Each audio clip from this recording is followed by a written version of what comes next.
Ein Handgreift aus der Dunkelheit. Ein Taucher, 30 Meter unter der Oberfläche des Atlantiks, streckt sich durch einen halbgeöffneten Schott testet nach einer Leiche. Sein Finger schließen sich am ein Handgelenk. Das Handgelenk drückt zurück. Was dann folgt, gehört zu den unglaublichsten Rettungsgeschichten, die je dokumentiert wurden. Aber zu verstehen, wie es so weit kommen konnte, müssen wir zwei Tage wir Stunden zurückgehen. Zurück in die frühen Morgenstunden de 26. Mai 2013. Zurück zu einem Mann, der Alien in der Dunkelheit saß glott, das niemand mehr kommen wird. Harrison Okene war 28 Jahre alt arbeitet als Schiffskoch auf dem Schlepper Jascon-4. Das Schiff war im Dienst einer Allgesellschaft unterwegs. Ungefähr 32 Kilometer vor der Küste Nigerias im Golf von Guinea. Ein gewöhnliche Mission. Ein ruhig Nacht, oder so schien es. Okene war in jenem Morgen früh aufgestanden. Nicht wegen seiner Schicht, nicht wegen eines Alarms. Musste einfach die Toilette aufsuchen. In so banaler Umstand, wie alltäglicher kaum sein konnte. Waren sein 11 Kollegen schliefen, verlies sein Code begab sich in das Badezimmer, das sich tief im Inneren des Schiffs befand. Was als Nachtgesche dort Sekunden. Ein massive Welle, vermutlich ausgelöst durch den Sog eines vorbeifahrenden Supertankers, traf die Jascon, vor Vorwarnung von der Seite. Das Schiff rollt, kippt, Beaver Gengement reagieren konnte, lag es auf der Seite. Das Wasser strömt mit brutaler Geschwindigkeit hierin. Harrison Okene wird durch die ganze geschlittert, von einer zur anderen, waren das Schiff immer tiefer sank. Umklammert alles, was greifen konnte. Schrei. Niemand antwortet. In weniger als einer Minute war die Jascon. Vor 30 Meter tief auf dem Meeresboden des Atlantiks aufgeschlagen. Okene befand sich noch im Leben. Aber was nicht warm was nicht, wie lang das so bleiben wird. Das Wasser hat in durch mehrere Kammern getrieben war dann, in einem der hinteren Abteil des Schiffs, plötzlich zum Stillstand gekommen. Fand sich bis zur Brust im eiskalten Wasser stehend. Über ihm, ein klein Luftblase. Ein Hohlraum von vielleicht 6 Quadratmetern, gebildet durch die zufällige Geometrie des gesunkenen Rumpfs dem Prinzip, das jeder Physikler erkennt. Luft steigt auf, Wasser sinkt. Dieser winzige Zufall. Die Tatsache, dass in diesem Abteil gelandet war, dass die Luft sich hier gehalten hat. Das war der einzige Grund, warum Harrison Okene noch atmet. Völlig in der Dunkelheit gefangen, versucht die Lage zu begreifen. Es war absolut schwarz im Hirn. Nicht das Dunkel eines schlecht beleuchteten Raums, nicht das Dunkel einer bewölkten Nacht. Es war die vollständige, total Dunkelheit des Meeresbodens, 30 Meter unterhalb der Oberfläche. Ein Dunkelheit, die man fast körperlich spüren konnte. Die sich einen legt wie etwas Greifbares Druckens. Rief nach seinen Kollegen. Schrie Namen in die Schwarz. Kein Antwort kam. Nur das stonende Metals, das gurgelnde Wassers, das leis nackende unterdruckstehenden Rumpfs. Das Schiff, das gerade nach sein Arbeitsplatz gewesen war, sein Zuhause auf See, hat sich in Stallensgrab verwandelt, saß mittendrin. In den erst 10 Stunden versucht Okene, sich zu bewegen. Tastet sich durch die Dunkelheit, sucht nach einem Ausgang, nach einem Weg nach oben, nach irgendeiner Möglichkeit zu entkommen. Aber das Wasser stand überall. Die Gange, die Kante, die Touren, durch die tagliche Gangen war, alles war geflatet. Jedes Mal, wenn versucht, tiefer in das Schiff verzudringen, stiess auf ein Wasserwand, die ihm den Weg versperrt. Ohne Ausrüstung, ohne Licht, ohne zu wissen, wie weiter tauchen musst, auf der anderen Seite wieder Luft zu finden. Jeder solche Versuch war ein Todesurteil gewesen. Also blieb war. Fand ein paar Dosen Limonade, die im Abteil herumtrieben, klammert sich darin. Sonst gab es nix. Kein Essen. Kein Trinkwasser. Kein Licht. Kein Möglichkeit zu kommunizieren. Keine Ahnung, ob überhaupt jemand wusste, wo war. Dan begann das Worten. Harrison Okene in späteren Interviews zuhört, der Verstet, dass die größte Qual in jenen Stunden nicht der Hunger war, nicht die Kalt, nicht einmal die Erschöpfung. Die größte Qual war das Geräusch. Denn war nicht allein auf dem Meeresgrund. War umgeben von den Überresten dessen, was einmal sein Crew gewesen war. Hort, wie Fische sich in den geflateten Teilen des Schiffs bewegten. Wusst, was das bedeutet. Wusst, was in den Kammern in ihrem Geske, konnte nix dagigen tun. Konnte nur sitzen, die nien die Brust gesigen, beten. Das Beten word sein Anker. Okene ist ein Glaubiger Christ, in jenen Stunden, in denen alle anderen halt weggebrochen war, klammert sich in seinen Glauben wie in das einzig Festseil in einem Reascendenstrom. Betet ohne Unterbrechung. Sprach mit Gott, bat Rettung, bat Kraft, bat darum, das seine Frau. Die zu Hause in Nigeria aufen wartet, irgendwie erfern moj, das noch let. Hat Kurs vor der Havari ein Nachricht geschicht.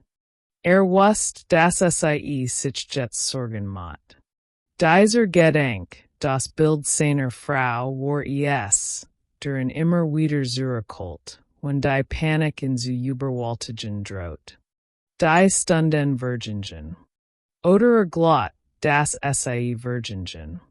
Ohne Licht, ohne jede Interferenz, verliert das menschliche Gehirn sehr schnell seinen Sinn für Zeit. Was sich wie Stunden entfällt 8 Minuten gewesen sein. Was für ein Nacht hielt, war vielleicht ein Nachmittag. Die Dunkelheit macht alles gleich, alles formlos, alles endlos. Physiologien, die sich später mit Okens Fall beschäftigten, erklärten, was in seinem Körper waren dieser Zeitgeske. Der erhöhte Luftdruck in 30 Metern Tiefe. Etwa viermal so hoch wie in der Oberfläche, während die Zusammensetzung der Luft, die atmet. Jede Stunde senkt der Sauerstoffgehalt in seiner Luftblase. Das Kohlendioxid stieg. Sein Körper arbeitet unter extremem Stress, Kalt, Hunger, Dehydrierung, psychischer Terror. Doch hielt der Körper durch. Der menschliche Organismus ist, wenn muss, zu erstaunlichen Dingen fähig. Aber die Luft wird immer weniger. Das wusste Okene, auch ohne Meisterheit, auch ohne wissenschaftliche Ausbildung. Spürte es. Das Atmen wird schwer. Der Kopf wird schwer, wie in what gepackt. Kämpft gegen die Benommenheiten, zwang sich wach zu bleiben, zwang sich weiter zu beten, weiter zu denken, weiter zu existieren. Draußen in der Oberfläche lief unterdessen ein Sachaktionen, aber nicht die Art von Sachaktion, die Harrison Okene sich erhofft hat. Die Betreiberfirma der Jascon-4 hat ein Tuchunternehmen aus Südafrika beauftragt. Die Firma Ocean Diving. Ihr Aufgabe ist, das Wrack zu sichern und die Leichen der Besatzung zu bergen. Niemand, wirklich niemand, rechnet damit, einen Überlebenden zu finden. Das Schiff war seit über 2 Tagen verschwunden. 30 Meter tief. Im Atlantik. Die Wahrscheinlichkeit, dass jemand das überlebt hat, galt als praktisch null. Die Taucher der Ozean Diving berieten sich auf ein schwer, bedruckten Bergungsarbeit vor. Sie kannten solche Einsätze. Sie wussten, was sie erwartet. Sie stiegen in die Dunkelheit, mit Scheinwerfern und die Kameras, ausgerüstet für die Arbeit mit Toten. Unten im Wrack der Jascon-4 saß Harrison Okene und die Hort sie. Hort das Geräusch der Tauchesrüstung, das leise mechanisch Klopfen, das Summen. Und wusste nicht, ob träumt. Nach mehr als 60 Stunden in totaler Isolation, in totaler Dunkelheit, mit sinkenden Sauerstoffwerten und keinem Schlaf, der diesen Namen verdient hat. Wie sollte sicher sein, dass das real war? Hat Stunden damit verbracht, Geräusch zu hören, die nicht waren. Hat Stimmen gehört, Schatten gesehen, wo kein sein konnten. Das menschliche Gehirn, wenn es in seine Grenzen gedrückt wird, beginnt zu halluzinieren. Okene wusste das. Wusste nicht, ob sich das einbildet. Aber dann wird das Geräusch stärker. Schrei. Schlug gegen die Metalwand. Macht jeden Lärm, den machen konnte und hofft betit vielleicht, dass es real war, das jemand in Horn ward. Einer der Taucher hörte sich einem der Schatten im hinteren Bereich des Schiffs. Schab einen Arm hindert schmecken. Routinemäßig, after such nach dem, was zu finden erwartet. Sein Hand tastet durch die Dunkelheit de geflatteten Ganges, und schloss sich ein Handgelenk. Ein menschliches Handgelenk. Warm. Und das Handgelenk drückt zurück. Was in diesem Moment in dem Taucher vorging, kann man sich kaum vorstellen. Die Aufnahmen seiner Helmkamera. Die Monate später viral gingen und Millionen von Menschen auf der ganzen Welt in Atem hielten. Sehen den Moment, in dem zurückweicht, in dem offensichtlich nicht glauben kann, was gerade gespürt hat. Man hört in Überfunk rufen. Man hört die Ungläubigkeit in seiner Stimme. Und dann, Sekunden später, taucht aus der Dunkelheit des Schritts ein Gesicht auf, abgemagert, erschöpft, die Augen weit aufgerissen im grellen Licht der Scheinwerfer nach 60 Stunden völliger Dunkelheit. Das Gesicht von Harrison Okene. Lädt. Das ist unvorstellbar, wie das überlebt hat. Und doch ist es dokumentiert, gefilmt, besucht von den Männern, die in aus dem Wrack herausführten. Okene kann kaum stehen. Sein Beine trugen in kaum. War dehydriert, ausgehungert, tief erschöpft, aber lädt, atmet, sein Hirschschlug. Als die Taucher stabilisierten, mein Tauchesrüstung legten und in behutsam durch die geflatteten Gange des Schiffs führten. Das so lang sein Gefängnis gewesen war, soll immer wieder dasselbe gesagt haben. Denke. Aber die Rettung war noch nicht abgeschlossen. Metern Tiefe und über Stunden unter erhobenem Luftdruck hatten ihren Preis hinterlassen.